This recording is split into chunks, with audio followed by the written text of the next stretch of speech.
Welcome to Hedgehogs Hollow and our special program celebrating Hedgehog Awareness Week. Hedgehogs Hollow is a channel for people who are passionate about our Western European hedgehog, as well as having a multitude of different social media platforms that we work across.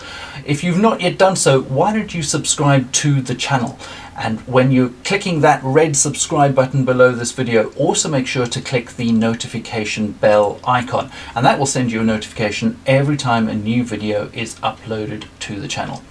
Perhaps you have already subscribed, so why not during Hedgehog Awareness Week raise awareness by sharing the channel or our social media platforms with other people who may also, like you, be passionate about our Western European hedgehogs. Now, across the entire UK, a vast amount of land is actually managed and curated by our universities, our tertiary education institutions. And so imagine if all of this land could be harnessed and used towards the hedgehog conservation efforts. Well, a couple of years ago, an initiative to do just that was created, and that is the Hedgehog Friendly Campus. Now, right across the UK, from St Andrews University in the north, all the way to Falmouth University in the south, and throughout the UK, 100 universities out of the round about 135 in the UK are participating in the campaign. And it's looking to expand as it heads across the Irish Sea and starts recruiting campuses in Northern Ireland too. Now, how it works is that universities go through certain criteria to get accreditation, a bronze, a silver or a gold accreditation. The campaign's been going for 2 years, so a range of universities have just been given their silver status, and I caught up with Zoe Chapman, who is involved in the Hedgehog Friendly Campus campaign at the University of Liverpool. So in this video we're going to discuss what it took for Zoe and her team to achieve their silver accreditation this year. So Zoe, thank you so much for joining me from you're at the University of Liverpool, I believe. Yes, I am. I'm actually based in Cheshire, well, on the Cheshire-Wirral border. I work at Nest Botanic Gardens, which is the University of Liverpool's Botanic Garden. Okay. So yeah, that's where I am currently.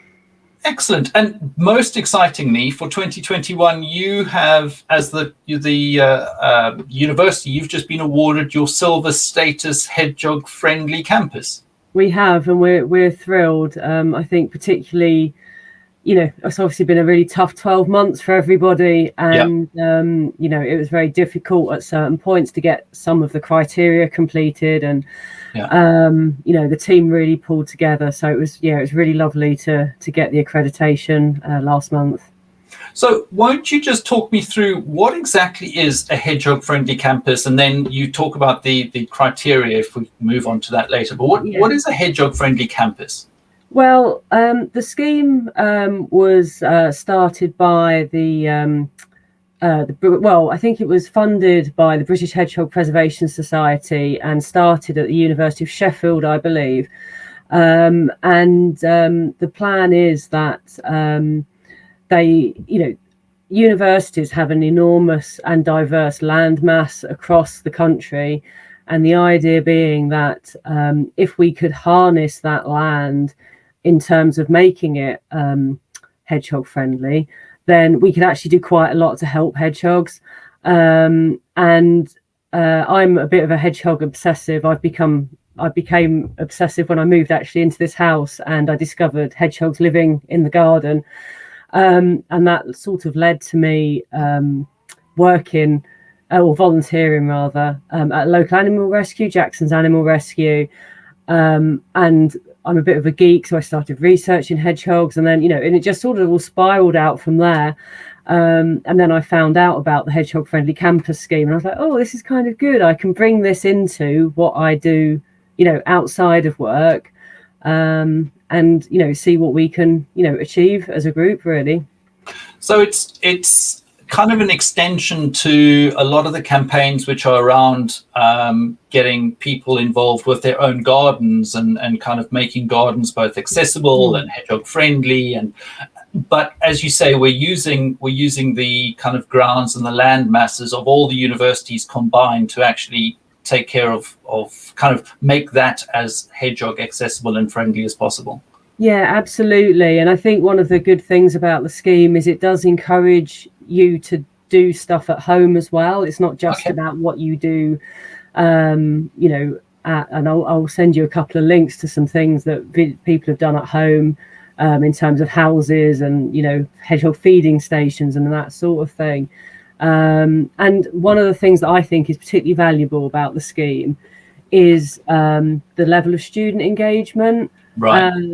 Like most universities, I'm sure we have a really large international student population, and some of them have never seen a European hedgehog because they don't have them at home. They have different hedgehogs at home, Yeah. or don't have hedgehogs at home, and so those sorts of things I think are really valuable to kind of get people interested. And try and sort of, if it's not too grandiose to say, kind of spread it internationally, so they take the knowledge home, or at least the enthusiasm Absolutely. home. Absolutely. So how you spoke about it being something that started at Sheffield. How does a university actually then get involved in the Hedgehog Friendly Campus? You just apply, basically. I can't even, if I'm honest with you, Mike, I can't actually remember where I heard about the scheme. I think it might have been on Twitter, and it's perfectly possible. But you just make contact and start getting involved, and you kind of, once you get set up as a hedgehog ambassador, and once you're kind of in it, you get issued with the appropriate level of accreditation to work towards. So as you mentioned earlier, we've achieved silver this year. The year before we achieved bronze, and we're now working to achieve the gold. Hopefully, we've only just received the criteria, so we're only just on the brink of our first meeting to talk about the gold accreditation. But obviously, I'm quite optimistic that we're going to achieve it, as the team seem very, very committed. So what are some of the things then that, and I know it's as you've pointed out, it's a progression. So in your first year, the accreditation you can achieve is that bronze, and then you work up through the ranks. But what are some of the things then that so far you've had to do in order to get both your bronze and your silver now? We've done quite a lot. It's been quite, it's been a lot of fun, and I think we've really achieved a lot. So some of the things we've done. So one of the key criteria, and I think this is of every level, is to achieve 2 hedgehog surveys of grounds, which for the University of Liverpool certainly had never been done before. So for our bronze level, which is obviously pre-COVID, we did a really extensive, we did a number of surveys. To be honest, we probably overstretched ourselves slightly. We surveyed the main campus in Liverpool. We have a sports centre, Wincote. We have a student village called Greenbank. We also have Ness Botanic Gardens, and local to Ness is Leahurst, which is our vet school, and small animal hospital and equine hospital. So we surveyed all of those, and somewhat ironically for me, we found hedgehogs everywhere apart from at Ness Botanic Gardens. So that was kind of typical, really. And then last year for silver, we did do surveys again, but of course because of COVID we had to the scheme amended the requirements, so we had to do one survey on a site, and then a number of surveys at home. So 6 of our group did surveys at home, alongside the survey I did at Ness. So I live very local to Ness Botanic Gardens, and we had, in the interim, we had acquired some new land, and so I surveyed those 2 new fields in the desperate hope to find a hedgehog, and I didn't find a hedgehog. It's a bit frustrating, really, because they are very local. They're in my garden. yeah, exactly. And they are very local, but they just don't seem to be anywhere near the gardens. But so that the surveys were a key criteria, and a very useful criteria, because extended to that, as well as your kind of the results of your tunnel survey, you have to upload them to the Big Hedgehog map, which is an online portal, which is obviously quite useful, because then that's just sort of adding to the, you know, the sort of data that we have on hedgehogs, I suppose. And what else have we done? The other thing that actually I'm particularly proud of is, so in every criteria, you have like a free pass that you can do something else that helps hedgehogs that isn't mentioned within the kind of bulk of the criteria. And for silver, we produced a number of information leaflets about hedgehogs and how we can help hedgehogs. I was fortunate to work with a really fabulous graphic designer, and she kind of made my ideas reality. And so we've done a whole raft of leaflets looking at what to feed hedgehogs, how to build a feeding station, how to build a house for hedgehogs, how to make your pond wildlife friendly, all of these sorts of things. And you know, they're really lovely. I'm genuinely really proud of them, because I think they really do kind of get the message across in a very clear, a really clear way. Lots of things like allowing areas to go wild, to help all wildlife really, but obviously with a focus on hedgehogs. And one of my colleagues on campus, for example, has built a log pile outside one of the faculty buildings. And that's been, well, it seems to be very predominantly used by squirrels, but you know, all wildlife is good wildlife. Wildlife is good wildlife, yeah. So yeah, things like that have been, you know, it's about, there's a kind of, what I would say about it is there's a real combination of kind of, you know, little practical actions. So for example, under silver, one of the actions is to install a hedgehog highway somewhere on campus, or putting a ramp into a pond to obviously help hedgehogs get out if they get stuck. To kind of more information shown, like say, you know, we've developed leaflets, but you know, in normal times people would do events and, you know, that sort of thing. The year before, again for bronze, we did a hedgehog friendly weekend. So Nest Botanic Gardens hosted a weekend of events and talks and workshops. And, you know, it was fabulous. We targeted children to a degree. So we had first aid for hedgehogs for adults and first aid for hedgehogs for children. And again, you know, I mentioned when we talked initially about students, and similarly, you know, spreading the word to very, you know, to kids, I don't know, under 10, 12 is just fantastic, you know. And they're so engaged and so keen. And of course, hedgehogs are, you know, they're so charming. That's the thing. They are just so charming. And I think people, as soon as people sort of stop to look at them, they're engaged. And I mean this virtually as well as actually seeing them in person, you know, they kind of, I don't know, I just think that there's nothing negative about hedgehog. They don't do anything that's negative.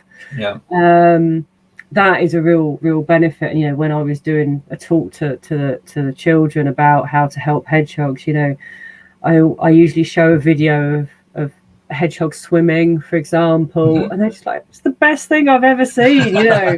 And of course, the things that we can do at home to help are actually very small to us, but they mean an awful lot to hedgehogs and actually can, you know, really help the population. I mean, you know, there's some evidence that the decline of hedgehogs is lower in more suburban areas, because we are all trying to put hedgehog highways in and feed them, and you know, well, not all, but we are trying to share the knowledge with people of what to do if they find a hedgehog out in the day, or you know, an injured hedgehog, and so on.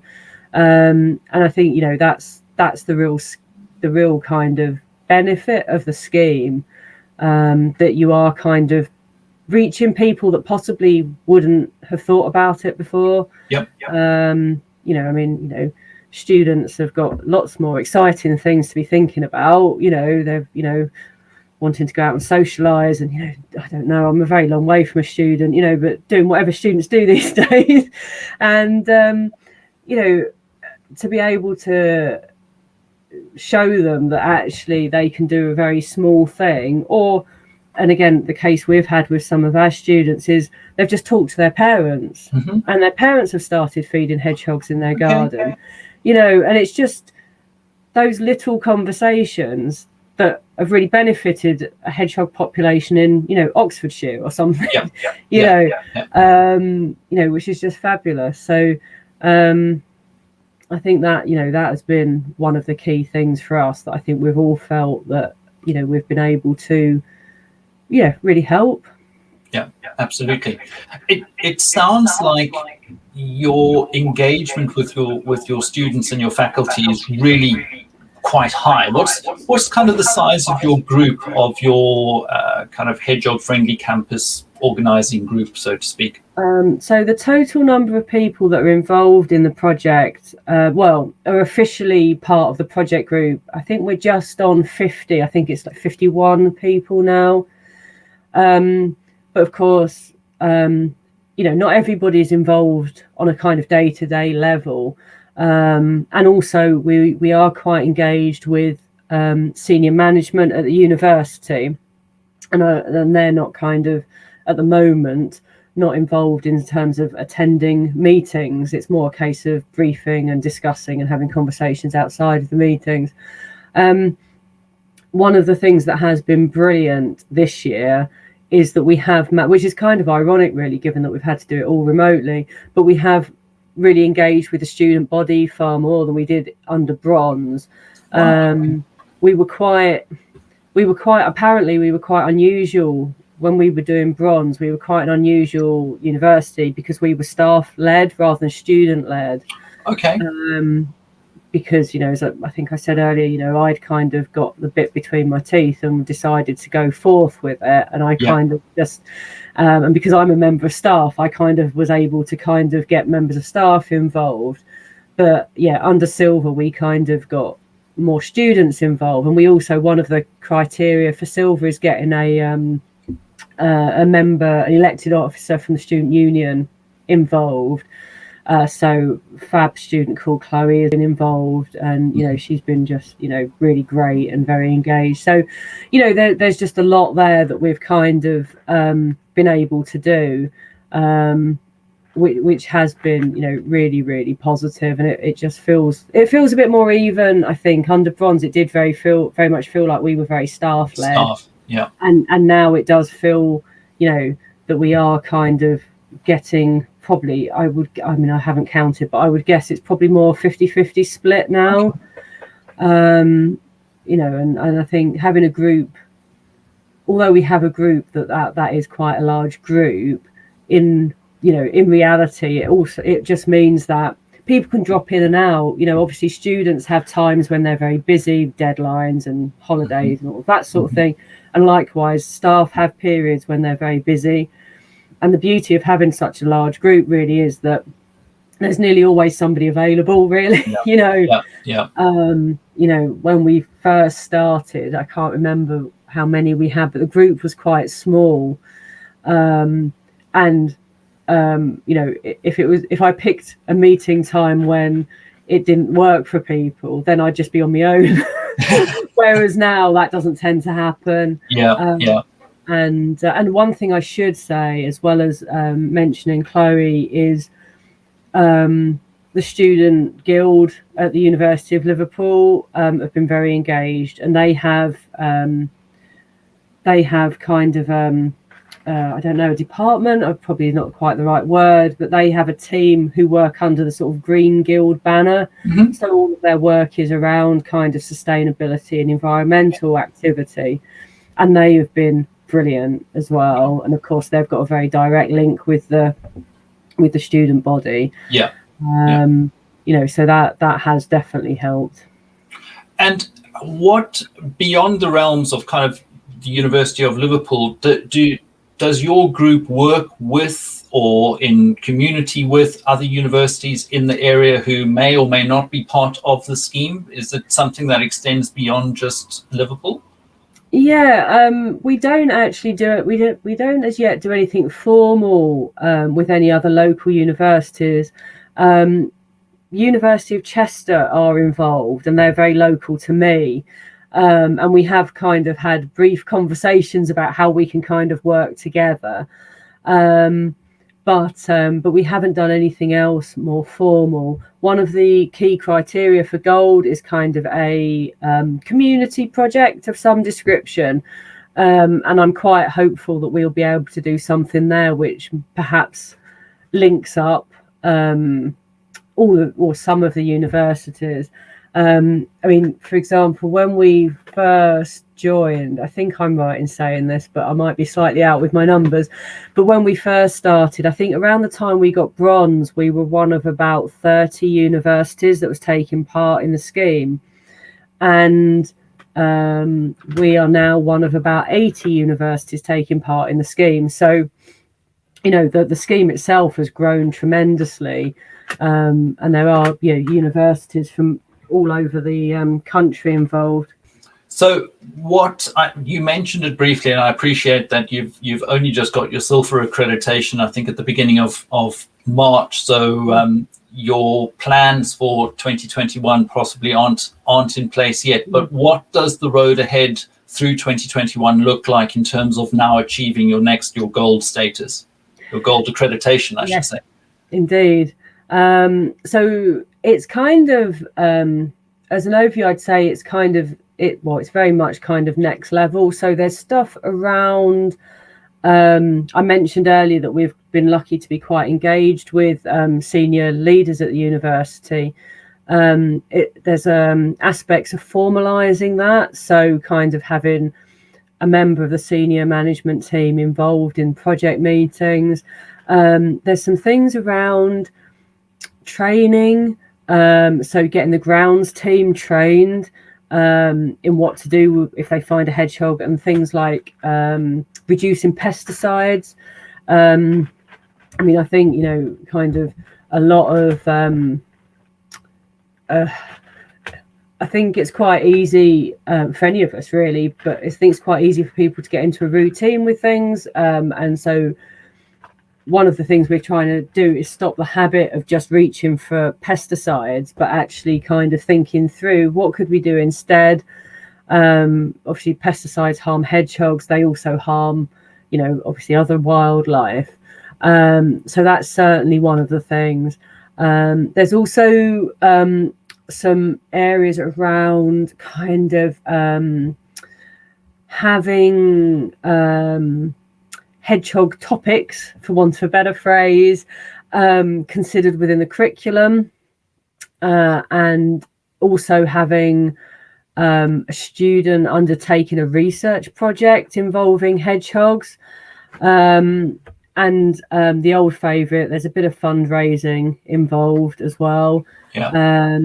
Which, you know, one of the things that we all missed last year was under the Bronze Initiative, we'd done a lot of bake sales. And we raised, I think it was about £200 across, I think it was 3 or 4 bake sales.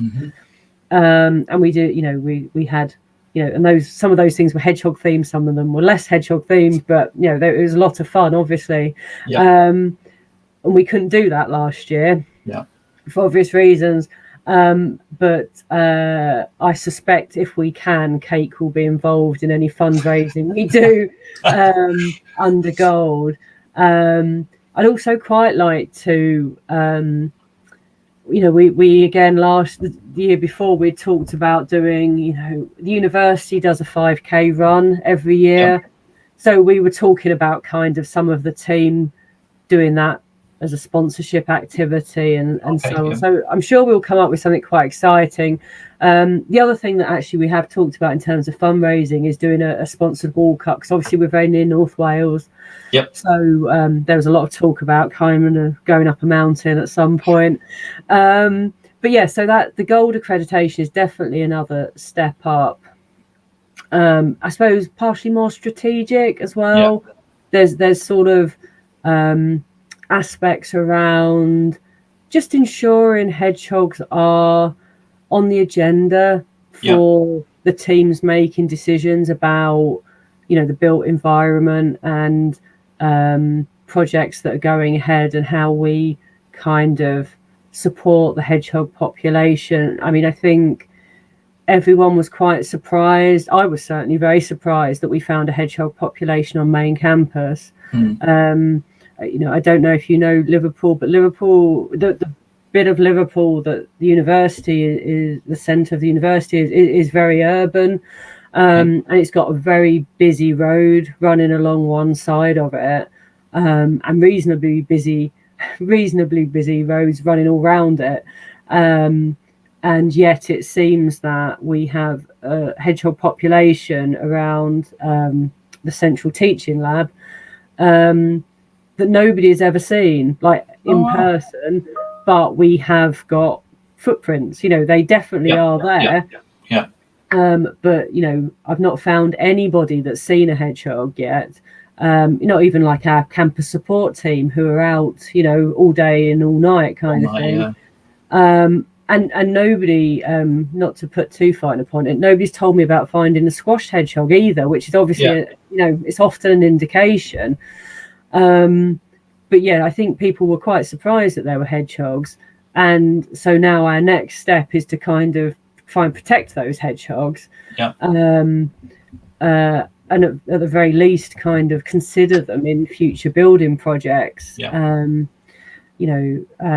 actually where they seem to be is a reasonably new environment, and it's got kind of a herb garden and things. It's quite a nice, environment immediately outside, which is probably why they're quite keen on it. But that's probably our next step. And similarly, Leahurst, which is our vet school, small animal hospital and equine centre, that they have a very healthy hedgehog population.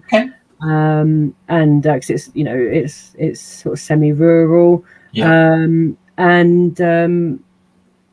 there's a project there about there's kind of a paddock area in the front, and there's a plan to make that into kind of a well-being garden.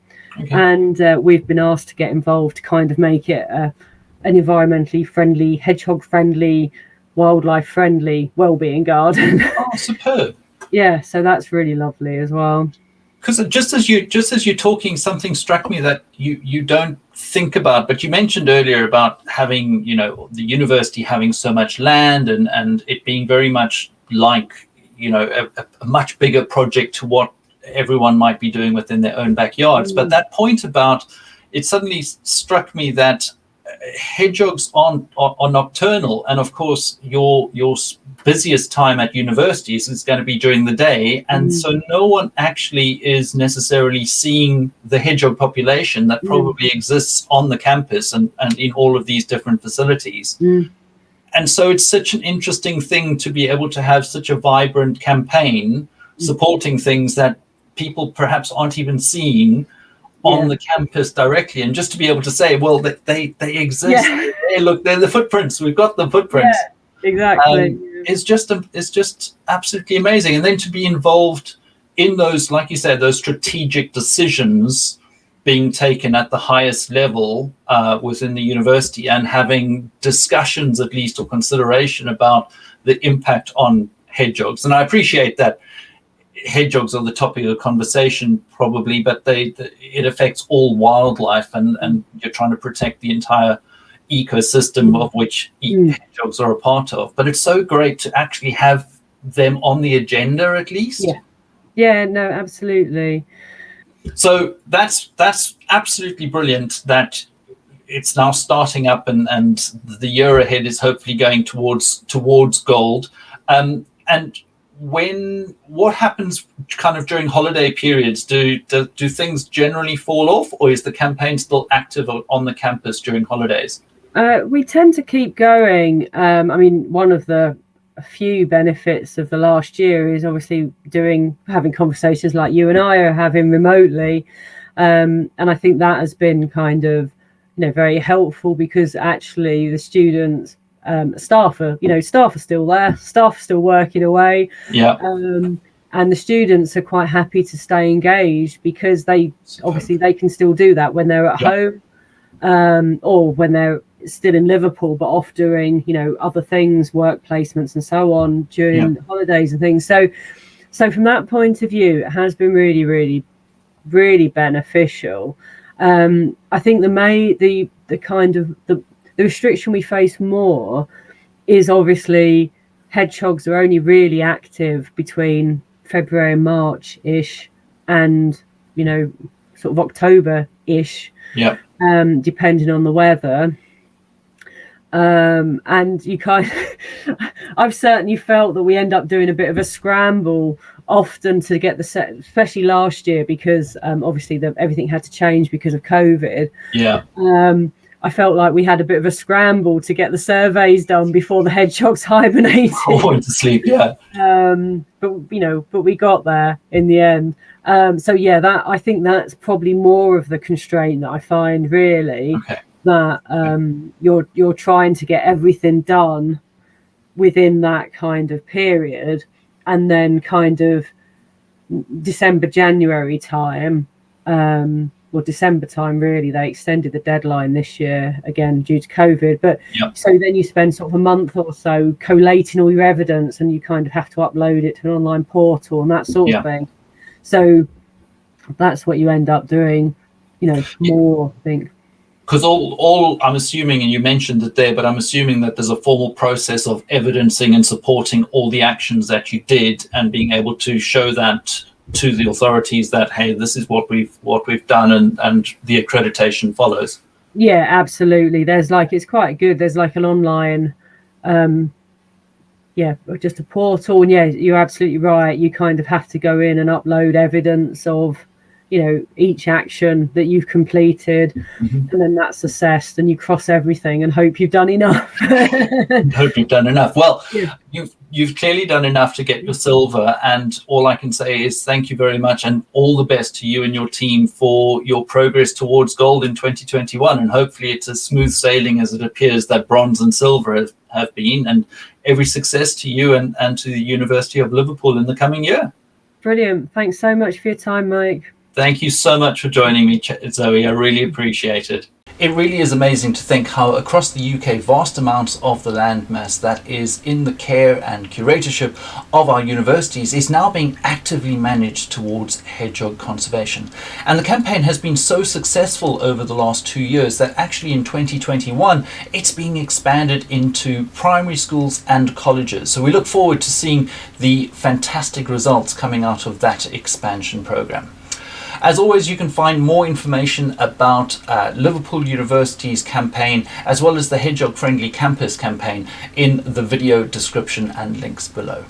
I'd like to again express my thanks to Zoe for giving up her time and coming on to Hedgehogs Hollow to tell us more about Liverpool University's Hedgehog Friendly Campus campaign. Until next time, from myself, Mike, you take care. Bye-bye.